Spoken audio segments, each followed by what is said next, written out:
Painted Painless Learning. Hello students, નમસ્કાર નમસ્કાર નમસ્કાર. મારું નામ છે હિતેશ વાઘેલા અને આજે આપણે ચર્ચા કરવા જઈ રહ્યા છીએ કે વિજ્ઞાનમાં 15 દિવસમાં કેવી રીતે સ્ટ્રેટેજી સાથે પ્લાનિંગ કરીને આપણે સારામાં સારા માર્ક્સ લાવી શકીએ અને એમાં કેટલા ચેપ્ટરને કેવી રીતે તૈયાર કરવા અને કેટલો ટાઈમ આપવો એના વિશે આજે આપણે ચર્ચા કરવાના છીએ. ચલો, રેડી છો બધા? તો આપણે આગળ વધીએ. અહીંયા આગળ 15 દિવસમાં વિજ્ઞાન છે એમાં કયા સેક્શન મતલબ ફિઝિક્સ, કેમેસ્ટ્રી અને બાયોલોજી એમાં કેટલો ટાઈમ આપવો અને કેવી રીતે તૈયારી કરવી એની આજે આપણે ચર્ચા કરવાના છીએ. ચલો આગળ વધીએ. અહીંયા આગળ તમારા માટે બહુ મસ્ત મજાનું એનાલિસિસ લઈને આવ્યો છો. અહીંયા આગળ તમને બધા લોકોને ખબર જ હશે અહીંયા આગળ કે ટોટલ આપણા વિજ્ઞાનમાં 13 ચેપ્ટર આપેલા છે, બરાબર? 13 માંથી તમારે માત્ર 7 ચેપ્ટર ઉપર ફોકસ કરવાનું છે, માત્ર 7 ચેપ્ટર. આની પહેલા આ જે વસ્તુ છે એક વિડીયોમાં મેં તમને અહીંયા આગળ બતાવેલી છે કે સમજાવેલી બી છે કે આ કેવી રીતે આના ઉપર ફોકસ કરવાનું. હવે એનું ટાઈમ મેનેજમેન્ટ કેવી રીતે કરવાનું એની આજે આપણે ચર્ચા કરવાના છીએ. ચલો, અહીંયા આગળ ટોટલ જે 13 ચેપ્ટર આપ્યા છે 13 માંથી 2 ચેપ્ટર તમારે રસાયણ વિજ્ઞાનના પકડી લેવાના, એટલે કે કેમિસ્ટ્રીના, 2 ચેપ્ટર તમારે બાયોલોજીના લઈ લેવાના અને 2 ચેપ્ટર તમારે ફિઝિક્સના લઈ લેવાના અને એની સાથે સાથે 1 ચેપ્ટર તમારે પર્યાવરણનું લઈ લેવાનું. રેડી? ડન છે? ચલો, સૌથી પહેલા સ્ટાર્ટ કરીએ આપણે રસાયણ વિજ્ઞાનથી. તો રસાયણ વિજ્ઞાનમાં તમારે પહેલું ચેપ્ટર અહીંયા આગળ લઈ લેવાનું છે. પહેલું ચેપ્ટર નંબર 1. ચેપ્ટર નંબર 1 છે એના ટોટલ માર્ક્સ 5 છે. એ જ પ્રમાણે ચેપ્ટર નંબર 2 ના 10 માર્ક, એ જ પ્રમાણે આના 14, આના 10, આના 9, આના 10, આના 10 અને ટોટલ માર્ક્સ જો આપણે કાઉન્ટ કરીએ તો માત્ર 7 ચેપ્ટરને ભેગા કરશો તો એમાં 68 માર્ક તમારા ભેગા થઈ જશે. 68 માર્ક્સ, માત્ર 7 ચેપ્ટર. ટોટલ 13 માંથી 7 ચેપ્ટર કરો તો 68 માર્ક્સ તમારા આમાં કુલ કવર અપ થઈ જાય છે. અને આની સિવાય આપણે સેક્શન એ છે એને તો અલગ જ રાખવાનો છે. સેક્શન એ છે એની તૈયારી થોડી અલગ રીતે કરવાની છે અને એમાં આપણે એવી ટ્રાય કરવાની છે કે 24 માંથી 24 પૂરેપૂરા માર્ક્સ કેવી રીતે લાવી શકાય.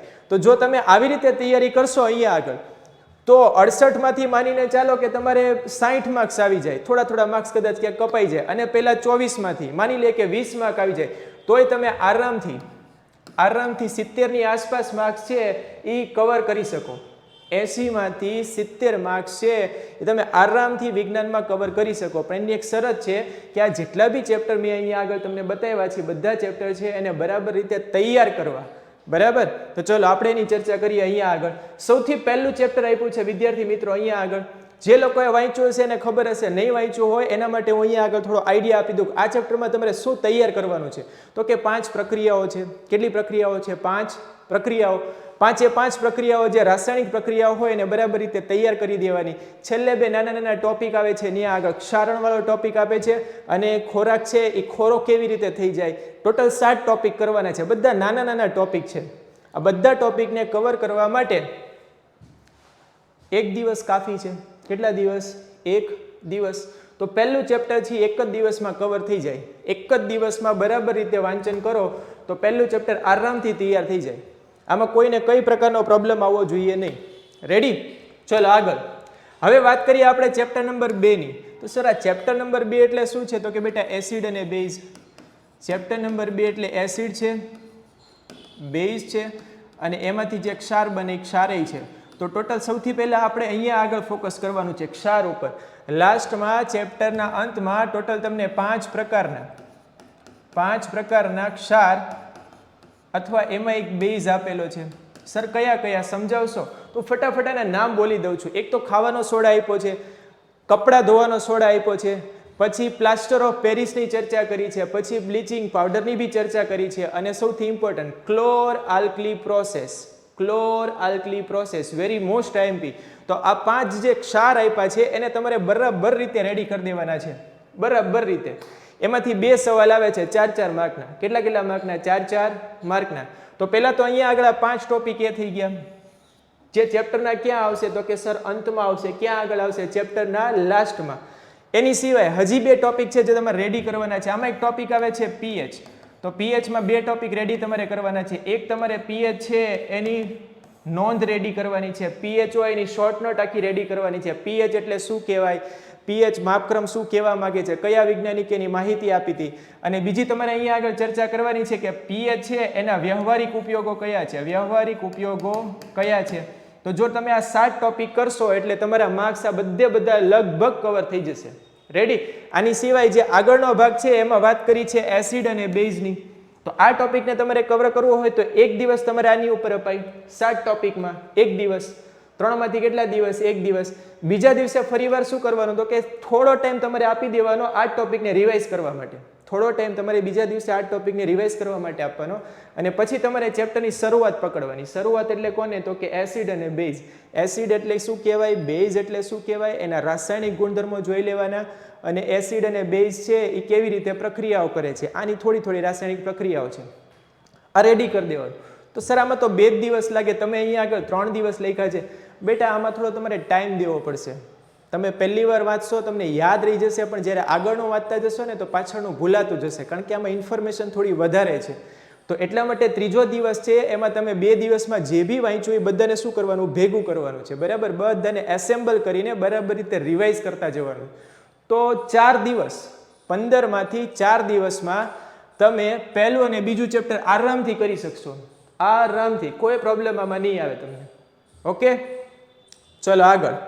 હવે વાત કરીએ આપણે સૌથી ઇમ્પોર્ટન્ટ ટોપિક કે જે વિદ્યાર્થી લોકોને બહુ ઇઝી લાગતો હોય. ઇઝી હોય પણ થોડો લેન્ધી હોય, કારણ કે એમાં થોડી બાયોલોજીમાંથી થોડી ઘણી આકૃતિઓ આવે, આકૃતિમાં નામ નિદર્શન કરવાનું હોય. તો ઘણા વિદ્યાર્થીને તો કંઈ પ્રોબ્લેમ નથી આવતો, પણ ઘણા વિદ્યાર્થીઓમાં મૂંઝાતા હોય છે. તો જ્યારે તમે જીવ વિજ્ઞાનની તૈયારી કરતા હોય તો સૌથી પહેલા આ ચેપ્ટર છે ને પરફેક્ટ કરી લેવાનું. ચેપ્ટર નંબર કયું છે? 5.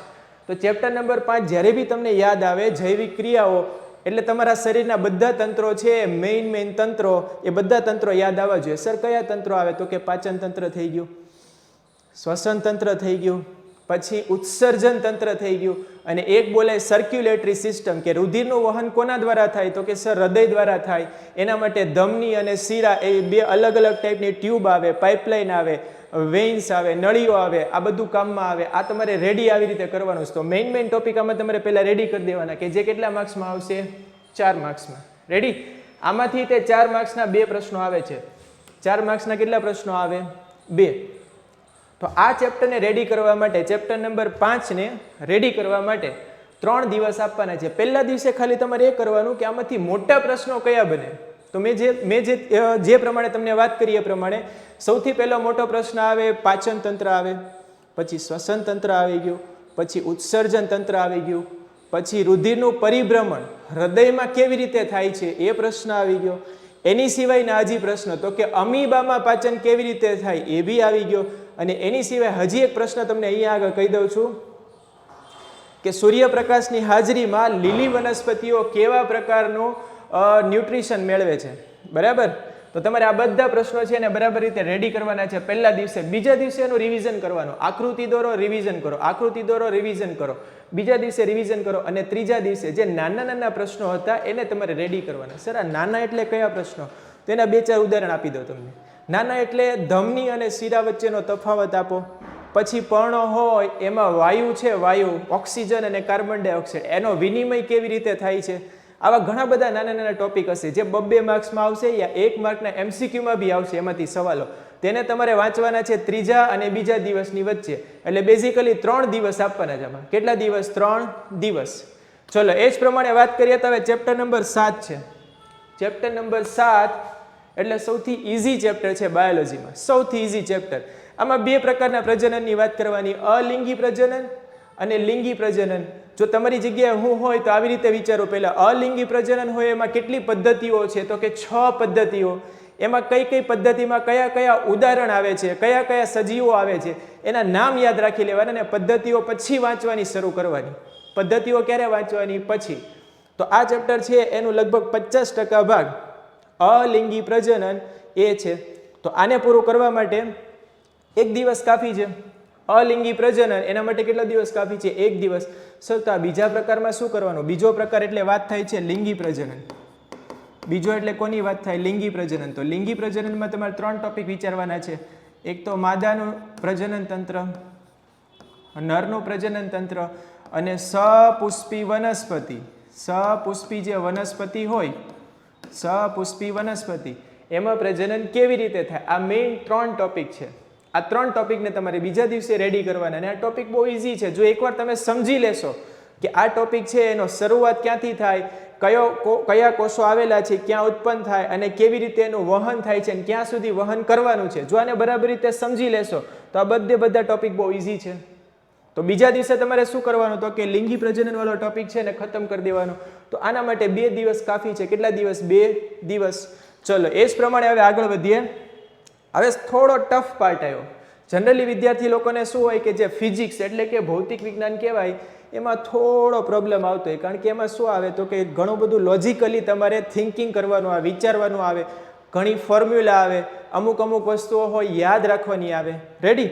પણ જો એકવાર તમને ફિઝિક્સમાં મજા આવી જશે તો તમને એમ થશે કે બાયોલોજીમાં વધારે તકલીફ પડે છે ને કેમેસ્ટ્રીમાં તો એનાથી બી વધારે તકલીફ પડે છે. ફિઝિક્સમાં મજા આવી જશે તોની વાત છે. રેડી? ચલો અહીંયા આગળ વાત કરીએ ફિઝિક્સની.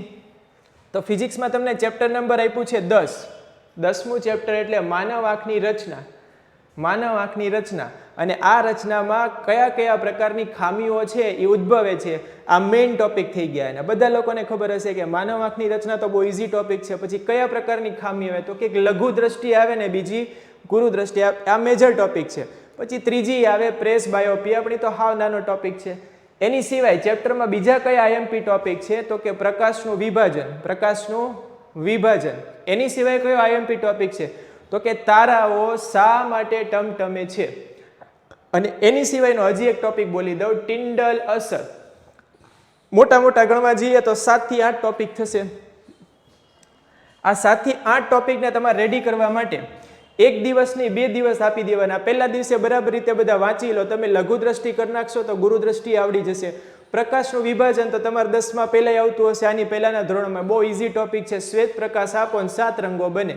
પણ સૌથી ઇમ્પોર્ટન્ટ વસ્તુ, કયો રંગ ક્યાં મળે, કયો રંગથી ફાસ્ટ હોય, કયો રંગથી સ્લો હોય, મતલબ કોનો વેગ વધારે હોય કોનો વેગ ઓછો હોય, આ બધી વસ્તુઓ તમારે યાદ રાખવાની છે. એની પછી લાસ્ટ ટોપિક આમાં આવે ટિન્ડલ અસર.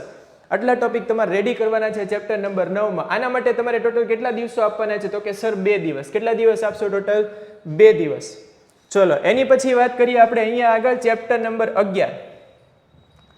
ચેપ્ટર નંબર 11 એટલે ઇલેક્ટ્રિસિટી, કરંટ, વિદ્યુત પ્રવાહ. કરંટ અથવા વિદ્યુત પ્રવાહ. આ ટોપિકને રેડી કરવા માટે તમારે શું કરવું પડે તો કે એનું સ્ટાર્ટિંગ છે ને બરાબર રીતે સમજવું પડે. આ ચેપ્ટરનું જે સ્ટાર્ટિંગ છે બરાબર રીતે સમજી લો ને તો ચેપ્ટરમાં બહુ મજા આવશે, નહીં તો ચેપ્ટરમાં કાંઈ ભેગું નહીં થાય. ઓકે? તો આના માટે તમારે શું કરવાનું છે તો કે ચેપ્ટરનું સ્ટાર્ટિંગ છે એના ઉપર ફોકસ કરવાનું. સૌથી પહેલાં ફોકસ કરવાનું ક્યુ ઉપર એટલે કે વિદ્યુત ભાર ઉપર. શેના ઉપર? વિદ્યુત ભાર. પછી ફોકસ કરવાનું છે પ્રવાહ ઉપર, વિદ્યુત પ્રવાહ, વિદ્યુત પ્રવાહ. પછી ફોકસ કરવાનું છે વિદ્યુત સ્થિતિમાનનો તફાવત, વિદ્યુત સ્થિતિમાનનો તફાવત. અને પછી ફોકસ કરવાનું છે તમારે અવરોધ. શેના ઉપર? અવરોધ. 1 દિવસ આખો આપવાનો. આ બધી વસ્તુ શું કહેવા માંગે છે બરાબર સમજી લેવાની. 2 માર્કના પ્રશ્નો યા તો 3 માર્કના પ્રશ્નો આમાંથી આવે છે. ડાયરેક્ટલી ના આવે પણ કોમ્બિનેશનમાં આવે. માની લો કે આવો પ્રશ્ન બની શકે કે વિદ્યુત પ્રવાહ એટલે શું સમજાવો, એનો એસઆઈ એકમ આપો, એને માપવા માટે કયું સાધન વપરાય છે એ બી જણાવો. આ 2 માર્કનો પ્રશ્ન થઈ ગયો. આની સાથે કદાચ કોઈ હજી એક પ્રશ્ન છે 1 માર્કનો ઉમેરી દે તો ઘણીવાર આમાંથી એક ટોપિક આવે અને 1 માર્કનો અલગથી પ્રશ્ન છે એને કમ્બાઈન કરી દે એટલે 3 માર્કનો પ્રશ્ન આમાંથી બની શકે. અને આમાંથી કોઈ પણ 2 માર્કના 2 પ્રશ્ન ભેગા કરીને 4 માર્કનો પ્રશ્ન બનાવી શકે. તો પહેલા દિવસે ખાલી તમારે આ ચેપ્ટરનું જે બેઝિક્સ કહેવાય, પાયાની બાબતો, એના ઉપર ફોકસ કરવાનું. બીજા દિવસે તમારે આગળ ફોકસ કરવાનું છે 2 જોડાણ ઉપર. આને પહેલા આપણે અહીંયા આગળ ક્લિયર કરી દઈએ. ચલો ક્લિયર. અહીંયા આગળ ચેપ્ટર નંબર 11 ની ફરીવાર વાત કરી દઉં એક વખત. વિદ્યુત ભાર, વિદ્યુત પ્રવાહ, વિદ્યુત સ્થિતિમાનનો તફાવત અને અવરોધ. આટલી બાબતો પર તમારે ફોકસ કરવાનું. આની પછી શેના ઉપર ફોકસ કરવાનું તો કે સર અવરોધ એટલે શું કહેવાય તો કે ઓહમનો નિયમ. કોનો નિયમ કહેવાય? ઓહમનો નિયમ. તો કે ઓહમના નિયમ ઉપર ફોકસ કરવાનું. એની સિવાય સૌથી ઇમ્પોર્ટન્ટ ટોપિક આ ચેપ્ટરમાં આવે છે કે અવરોધો હોય એનું શ્રેણી જોડાણ સમજાવો અને અવરોધો હોય એનું સમાંતર જોડાણ સમજાવો. આ 2 જોડાણમાં શું કરવામાં આવે અને શું કરવાથી એના ફાયદા અને એના ગેરફાયદા શું થાય એ તમારે અહીંયા તૈયાર કરવાના. તો તમે બીજો દિવસ આને આપી દો જેમાં તમારે ફોકસ કરવાનું શ્રેણી જોડાણ, સમાંતર જોડાણ, એના સૂત્ર અને એના ફાયદા અને ગેરફાયદા. એટલે 2 દિવસમાં તમારે ચેપ્ટર ઓલમોસ્ટ પૂરું થઈ જશે. ત્રીજા દિવસે શું કરવાનું? આમાં 3 દિવસ આપ્યા છે. ત્રીજા દિવસે આ 2 ટોપિકનું રિવિઝન કરવાનું. પહેલા દિવસના બધા ટોપિક અને બીજા દિવસના બધા ટોપિક. અને લાસ્ટ દિવસે એક ટોપિક હજી એક્સ્ટ્રા કરી દેવાનો કે વિદ્યુત પ્રવાહ હોય એની તાપીય અસરમાં શું થાય. હા, ઇઝી ટોપિક છે. વિદ્યુત પ્રવાહની તાપીય અસરમાં શું થાય તો કે સર બહુ ઇઝી છે, વિદ્યુત પ્રવાહ પસાર કરો તો વાયર ગરમ થઈ જાય. પણ આ વાયર ગરમ થાય તો એને કેવી રીતે ઉપયોગમાં લઈ શકાય એની ચર્ચા એ ટોપિકમાં આપી છે, બરાબર. તો એ ટોપિક તમારે લાસ્ટ દિવસે રેડી કરવાનો. પહેલા 2 દિવસના ટોપિક રેડી કરીને ત્રીજા દિવસે રિવાઇઝ કરવાના. અને એક નાનો એવો ટોપિક છે વિદ્યુત પ્રવાહની તાપીય અસર, એમાં શું શું થાય, એના ફાયદા છે કે ગેરફાયદા છે, આ તમારે ત્રીજા દિવસે રેડી કરવાનું. એટલે 3 દિવસમાં આ ચેપ્ટર છે એ મસ્ત મજાનું રેડી થઈ જશે. અને આમાં બધા સૂત્રો તમારે રેડી કરવાના. 2 માર્કના નાના નાના દાખલા આવશે. નાનું એવું સૂત્ર લગાવો અને એનો જવાબ લાવો. હાવ નાનું એવું સૂત્ર લગાવવાનું 2 માર્કમાં જવાબ લાવવાનો. આવા દાખલા આવશે. પણ એની પહેલી શરત એ છે કે ચેપ્ટરની શરૂઆતને બરાબર રેડી કરો. ક્યુ, આઈ, વી અને આર. જો આ પરફેક્ટ હોય તો ચેપ્ટર નંબર 11 ઓકે થઈ જશે. રેડી? ચલો એની પછી વાત કરીએ આપણે સૌથી ઇઝી ચેપ્ટર, આખા વિજ્ઞાનનું સૌથી ઇઝી ચેપ્ટર. કયું ચેપ્ટર છે સર તો કે પર્યાવરણ. બરાબર, પર્યાવરણ ચેપ્ટર છે. મતલબ પર્યાવરણ એટલે રસાયણ વિજ્ઞાન, જીવ વિજ્ઞાન, ભૌતિક વિજ્ઞાન. તો ચોથું શેમાં આવશે? પર્યાવરણ. તો 13મા ચેપ્ટરમાં મોટો આપણે પર્યાવરણની વાત કરવાની. પર્યાવરણમાં શું આવે તો કે નિવસન તંત્ર આવશે, પછી એના પોષક સ્તરો આવશે. પહેલા પોષક સ્તરમાં કોણ હોય, બીજામાં કોણ હોય, ત્રીજામાં કોણ હોય, આની ચર્ચા કરવાની. અને એની સિવાય વાતાવરણમાં ઘણા બધા સ્તરો આવેલા હોય. આ સ્તરમાંથી એક સ્ટ્રેટોસ્ફિયર નામનું સ્તર હોય, ત્યાં આગળ એક પ્રકારનો વાયુ અવેલેબલ હોય. કયો વાયુ હોય તો કે સર ઓઝોન હોય. તો ઓઝોન વાળો ટોપિક સૌથી ઇમ્પોર્ટન્ટ ટોપિક છે આ ચેપ્ટરમાં. ઓઝોન વાળા ટોપિકમાં શું કરવાનું છે તો કે ઓઝોન છે એ કેવી રીતે બને છે પહેલા તો, અને બીજું ઓઝોન છે એનું જે સ્તર છે ધીરે ધીરે એમાં કેમ ગાબડા પડે છે. આવા 2 ટોપિક રેડી કરવાના છે. આટલા ટોપિક રેડી કરો એટલે આ ચેપ્ટર તમારું ઓકે થઈ જશે. કયું ચેપ્ટર છે? Chapter number 13. જો આટલા ચેપ્ટરને તમે બરાબર રીતે રેડી કરી દેશો 15 દિવસમાં તો તમારા 68 માર્ક જનરલ ઓપ્શન સાથે માત્ર ને માત્ર 7 ચેપ્ટર કરવાથી 68 માર્ક્સ તમારા રેડી થઈ જશે. અને આની સિવાય તમારે સેક્શન એ છે એની પ્રિપેરેશન થોડી અલગ રીતે કરવાની છે. અલગ રીતે એટલે કેવી રીતે? તો એના માટે બટા અહીંયા આગળ જોડાઈ જાવ. આપણી જે બેચ છે વિદ્યાપત બેચ, એમાં તમને સેક્શન એ છે એની પ્રિપેરેશન મસ્ત રીતે કરાવી દેશું. સેક્શન એમાં 24માંથી 24 આવી જાય એવી પ્રિપેરેશન તમને કરાવી દેશું. એના માટે તમારે ચિંતા કરવાની બિલકુલ જરૂર નથી. ઓકે, તો તમારે આ ચેપ્ટર ઉપર વધારે પડતું ફોકસ કરવાનું છે અને એને ફટાફટ રેડી કરવાના છે. ડન છે? ઓકે, ચલો આ સાથે આપણે આ વિડીયો છે અને અહીંયા આગળ પૂરો કરીએ છીએ. Painted painless learning.